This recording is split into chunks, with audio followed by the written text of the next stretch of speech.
you began doing stand-up Yeah. after the move to London, right? Or no? Actually, a year before. Okay. Yeah, a year. So I've been doing stand up for about 2.5 years now, a little bit more, I guess. So I've gotten over 200 gigs, either online or in person, under my belt. And I have to go back to my spreadsheet and start tracking a little bit better. But I'm tracking my minutes just because as a project manager, I have those tendencies in my personal life as well. But yeah, I started when I was living in San Diego and did it for almost a year before I moved here. And then we had the pandemic, but I still did it online, which some people chose not to, and some people chose to. I chose to do it online and keep going. So, you were doing the Zoom like shows. Yeah. How did that work exactly? I never saw or like participated in anything with those. As far as like we're just watching somebody do it. To be honest, I didn't hear great things, but I'm curious to hear from you as someone who like actually did it. Well, it did a couple things that were, there were negatives to it, but I think there are negatives to performing anyway. I mean, really.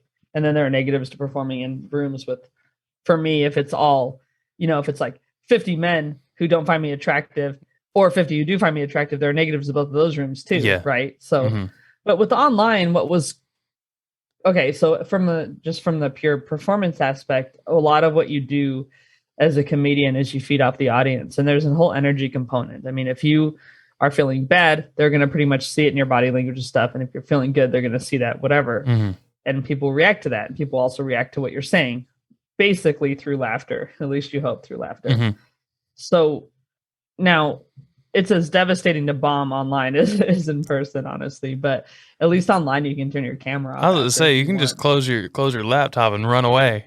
Yeah, but it feels nasty. It feels the same. And so, yeah. As a performer, though, that was a little hard not getting that feedback. You're not sure what worked sometimes.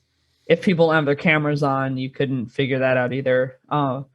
So what it did for me as a performer is built up some resilience, because now not a perfect amount of resilience, because I still feel like garbage after some gigs now, but it built up this resilience to like just be able to say my stuff with confidence as though it's working, whether it was or not. Because when you're like, the shows that were a little better were on Zoom or something where you were seeing people.